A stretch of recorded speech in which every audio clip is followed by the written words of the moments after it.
The house had always been a point of pride for me. Nestled in a quiet cul-de-sac lined with nearly identical homes, mine stood out in a subtle yet tasteful way. While every other house had been painted in shades of beige, gray, or dull white, I had chosen a warm slate blue that complemented the trees and made the house feel alive. It wasn't gaudy, it wasn't neon, it wasn't even particularly bold, but it was different. And in a neighborhood run by an overbearing HOA, different was dangerous. The letter arrived on a Tuesday morning. A thick envelope stamped with the HOA's insignia, bold red letters across the top reading, "Notice of Violation." I remember the feeling of irritation before I even opened it. Inside, the letter explained that my home's color violated community standards. It claimed the HOA had never approved such a color and demanded I repaint the house in one of the pre-approved neutral tones. At the bottom was a deadline and the threat of daily fines if I didn't comply. At first, I thought it had to be some mistake. The color wasn't new. I had painted the house 3 years ago, well after moving in, and not once had I received a complaint until now. But the more I thought about it, the more I realized this wasn't about color, it was about control. The HOA, led by its notoriously rigid president, Mrs. Henderson, thrived on conformity. To her, individuality was an act of rebellion. The days following the notice were tense. Neighbors whispered about the letter, some sympathetic, others smug. A few even admitted they liked the color of my home, but none dared say so publicly. Everyone knew Mrs. Henderson's reputation. She was relentless, always prowling the neighborhood, clipboard in hand, documenting every minor infraction. Garbage cans left out a few hours too long, grass growing slightly higher than regulation height, decorative lights that didn't match. The seasonal guidelines. She lived to enforce rules, and she was good at making people miserable. I considered my options carefully. Repainting the house would cost thousands, not to mention the bitterness of erasing something that had made the house feel uniquely mine. But ignoring the notice would mean endless fines, harassment, and potential legal action. The HOA had the resources to drag me into court if I resisted outright. It felt like a trap with no easy escape. That night, I sat in my living room staring at the blue walls inside, thinking about the ones outside. The color had been chosen because it reminded me of the seaside town where I grew up, a place where homes weren't meant to blend into one another like cloned boxes. It was more than paint. It was memory, identity, and defiance against the bland uniformity that the HOA demanded. And that's when the spark of rebellion lit inside me. If they wanted conformity, then I would give them something else. But rebellion without strategy was suicide. I knew that. If I struck too soon, I'd lose. If I resisted too loudly, they'd bury me in fines and lawsuits. I needed to be smart. I needed to find a way to fight them not with anger, but with precision. Somewhere, hidden in their own rules, there had to be a weakness, a loophole that would turn their obsession with regulations against them. I began my research the very next morning.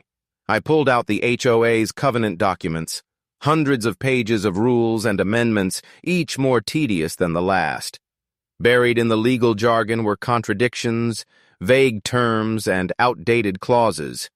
It was overwhelming, but the more I read, the more I realized the HOA was not as untouchable as they wanted everyone to believe. They thrived on fear and intimidation, not actual authority. The house, the color, the battle, it all became bigger than me. I wasn't just fighting for slate blue walls. I was fighting for the principle that people should be able to live in their homes without being micromanaged into submission. And as I read deeper into the rules, highlighting sections, making notes, and cross-referencing amendments, I began to see a path forming. The HOA wanted me to paint my house beige, but if I played this right, they'd soon regret ever sending that notice. And so, the plan began to take shape, slowly, carefully, like a storm gathering strength on the horizon. The covenant book was a monster, thick with amendments stacked upon amendments, rules piled on top of each other like bricks in a suffocating wall. Most homeowners never bothered to read it. That was exactly how the HOA liked it. Confusion was power. But I wasn't like most homeowners. I read every line, every footnote, every outdated clause written decades ago and never updated. The deeper I went, the more cracks I began to see. The HOA loved to parade its authority, but authority is only as strong as the rules backing it. And those rules weren't ironclad. They were sloppy. Inconsistencies riddled the document. Some pages listed approved house colors, but those lists hadn't been updated in years. Some clauses even referenced paint brands that didn't exist anymore. Worse, certain sections contradicted each other outright. One clause stated that homes must maintain a harmonious appearance with neighboring properties.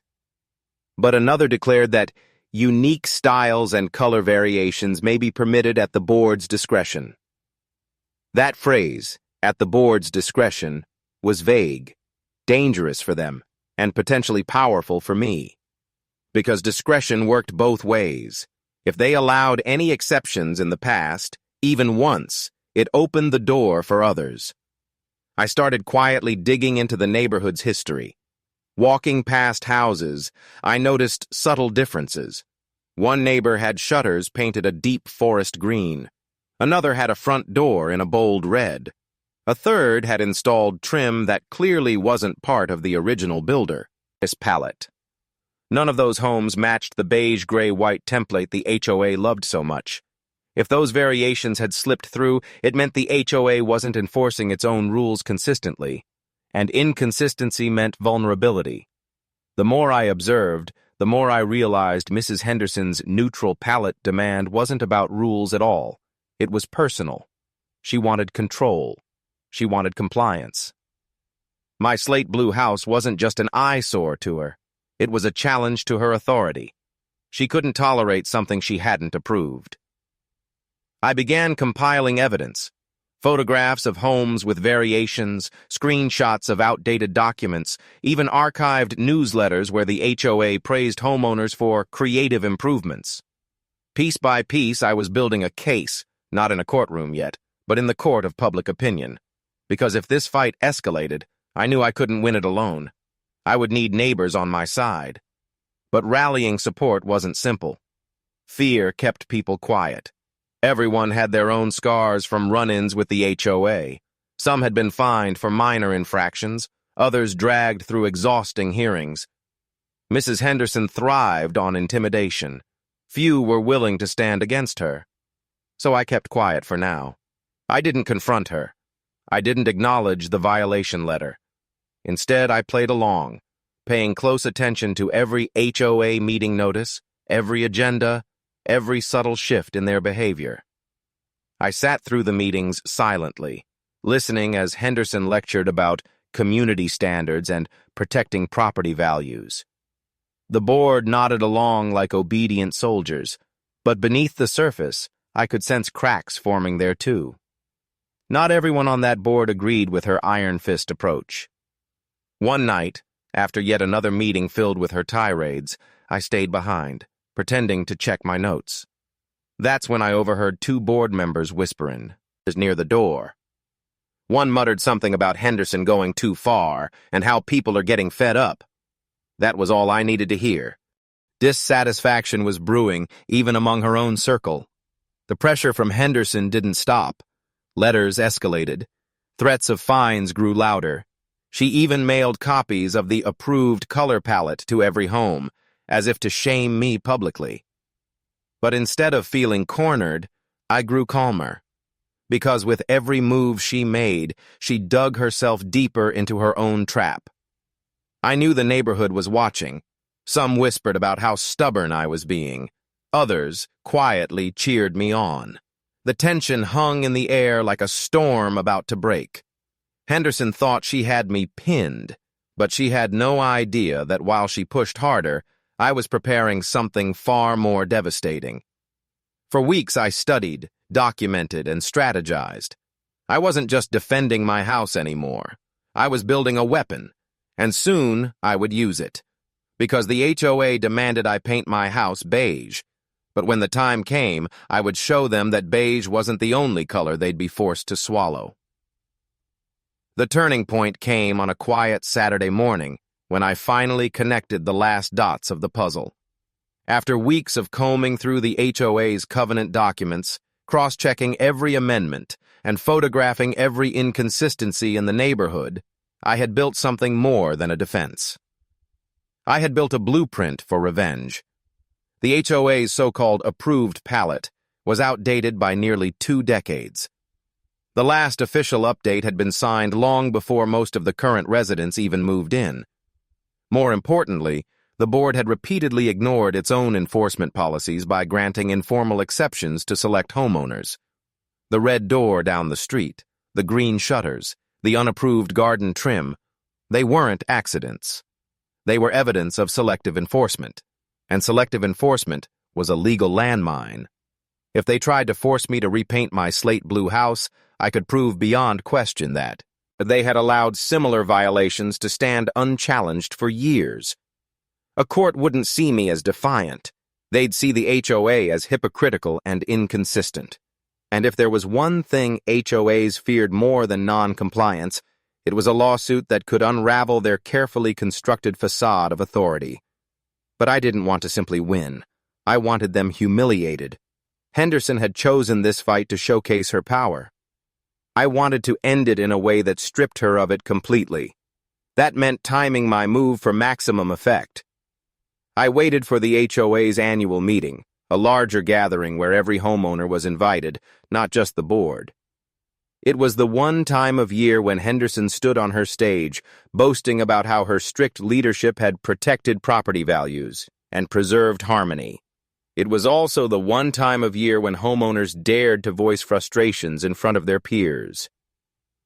In the weeks leading up to the meeting, I prepared meticulously. I printed copies of the outdated palette, highlighting the expired paint brands. I enlarged photos of homes with unapproved colors and pinned them neatly to a presentation board.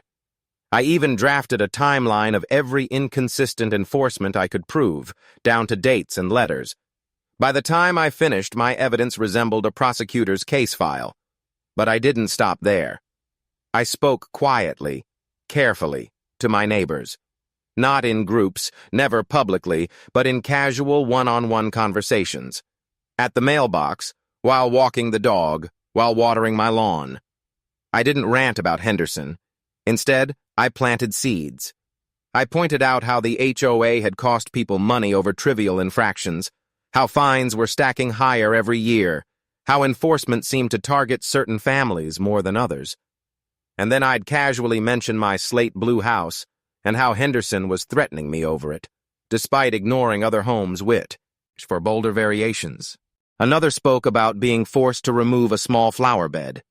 One by one, voices joined in, sharing stories of petty fines, unfair treatment, and the suffocating grip of Henderson's control. It was as if my evidence had unlocked years of suppressed resentment. The hall buzzed with anger, not at me, but at her. Henderson tried to shout over them, demanding order, insisting she was only protecting the community. But no one was listening anymore. The tide had turned, and it wasn't coming back. The meeting ended in chaos. Henderson banged her gavel, declaring order, but the crowd ignored her. Conversations swirled, groups formed, and eyes that once looked away now met mine with quiet gratitude. The power she had lorded over the community was dissolving in real time, and I walked out of that hall knowing I had done more than defend my house. I had struck at the very foundation of her rule. But Henderson wasn't finished.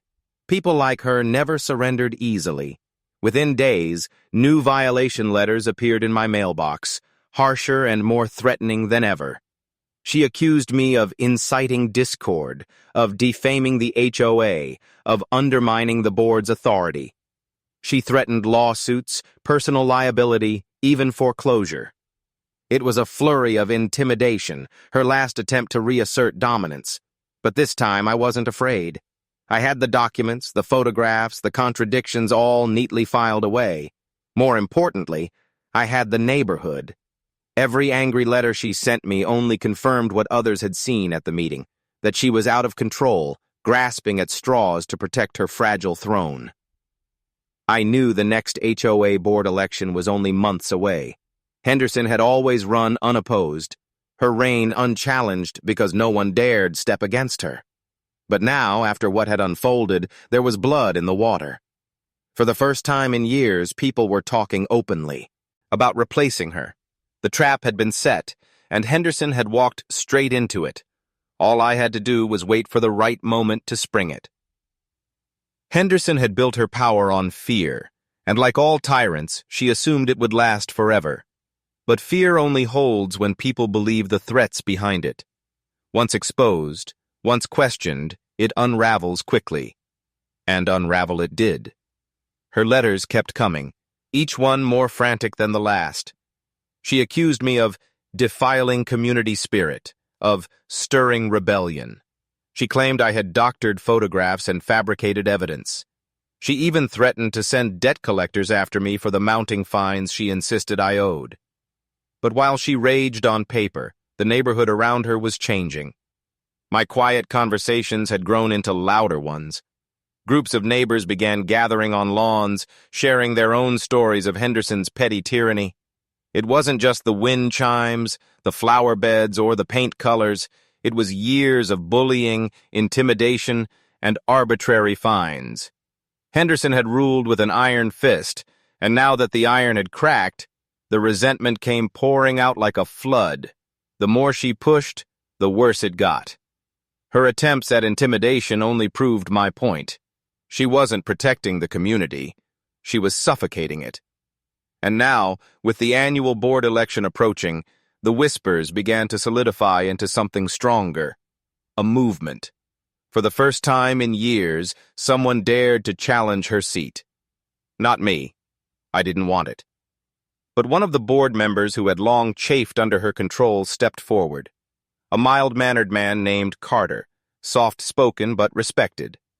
He wasn't flashy, he wasn't loud, but he had one thing Henderson no longer had: trust. People believed him. And when he announced he would run for HOA president, the neighborhood rallied around him like a spark catching dry leaves. Henderson, of course, panicked. She plastered the community with flyers touting her achievements. She held emergency meetings where she painted herself as the guardian of property values. She even tried to smear Carter, calling him inexperienced and unfit. But the more she talked, the more desperate she sounded. Meanwhile, I stayed quiet, letting the storm play out. My house remained slate blue, defiantly untouched, a daily reminder of her failure to enforce her will. Every time she drove past, clipboard in hand, her jaw tightened. She hated that house. She hated that she hadn't broken me, and she hated that the neighborhood was slipping from her grasp. The weeks ticked by, and the election loomed. On the night of the vote, the community hall was packed tighter than I'd ever seen. Neighbors who had long avoided meetings now showed up in droves, many with folded arms and sharp eyes fixed on Henderson. She spoke first, of course. She always spoke first. Her voice dripped with authority, her words rehearsed. She painted a picture of chaos and decline if she weren't re-elected. She warned of rogue homeowners and lawless streets if the rules weren't enforced. But instead of nods, her speech was met with murmurs of discontent. Then Carter stood. He didn't give a fiery speech. He didn't raise his voice. He simply talked about fairness, about letting people enjoy their homes, about ending the culture of fear that had poisoned the neighborhood. His words were plain, but they landed with the weight of truth. The vote was quick, almost anticlimactic. When the results were announced, Henderson's reign was over. Carter had won by a landslide. The room erupted, not with cheers, but with something quieter, more powerful: relief. A collective exhale after years of holding breath. Henderson sat rigid, her face pale, her gavel useless in her hand. She had lost everything: the authority, the respect, the fear, And all of it had started with a single slate blue house she had tried to erase. For the first time, I allowed myself a small smile. Revenge wasn't always low. Sometimes, it was as simple as standing your ground, letting the bully expose themselves, and watching the empire they built crumble under its own weight. But I knew it wasn't quite over. People like Henderson didn't disappear quietly. She would try one last time to strike back. And I was ready. Defeat did not sit quietly with Mrs. Henderson. The night she lost the election, she left the community hall with her head held high, but her stiff posture couldn't mask the storm brewing beneath her composure. People like her didn't fade into the background. They lingered, schemed, and looked for one last opportunity to reclaim power. It didn't take long for her retaliation to arrive. A week later, I received a thick envelope in the mail, heavier than usual. Inside were pages of accusations, claims that my house was lowering property values, that I had violated multiple unspoken standards, that I was responsible for inciting division within the community. At the bottom was a threat. She would pursue me personally in civil court for damages unless I repainted my house and issued a formal apology. The letter was absurd, laughable even, but also revealing. Henderson was no longer speaking with the authority of the HOA. She was speaking as a desperate individual. Stripped of her title, she was just another neighbor, clutching at straws, trying to wield a power that no longer belonged to her. Instead of panicking, I prepared. I gathered every violation letter she had ever sent me, every outdated rule, every piece of evidence I had collected. I printed the election results. I documented her harassment, her threats, her attempts to smear me. Then I made copies. One set for myself, one set for the new HOA board, and one set for a lawyer, just in case Henderson tried to make good on her threats.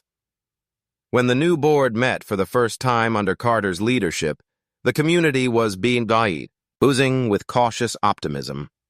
The atmosphere was lighter, less tense, as though a weight had finally been lifted from the neighborhood. People spoke freely, laughed more easily, and for the first time, there was talk of revising the outdated covenant book to actually reflect modern living. I attended, sitting quietly in the back again, watching Henderson seethe from across the room. She had shown up, uninvited, her glare fixed on me like a dagger.